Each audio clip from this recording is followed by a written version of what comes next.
আলহামদুলিল্লাহ, আমাদের দুজনের পথ চলার আজকে দীর্ঘ 5 বছর পূর্ণ হলো। অনেকে জিজ্ঞেস করে ছেড়ে যাওয়ার যুগে আমরা এতগুলো দিন কিভাবে একসঙ্গে পার করলাম।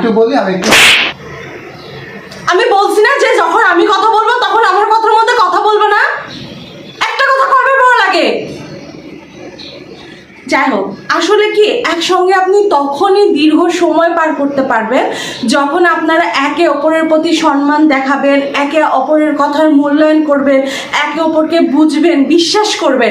আসলে একটা সম্পর্ক ভালোবাসা থেকে বিশ্বাসের উপরে বেশি টিকে থাকে এবং অবশ্যই আপনার অপর প্রান্তে যে মানুষটা আছে তাকে অবশ্যই সম্মান করতে হবে। তার সিদ্ধান্ত, তার চাওয়া পাওয়া সবগুলোকে আপনাকে রেসপেক্ট করতে হবে। আপনি যদি তাকে মূল্যায়ন করতে না জানেন তাহলে একসঙ্গে এতগুলো বছর কেন একটা মুহূর্ত পার করতে পারবেন না।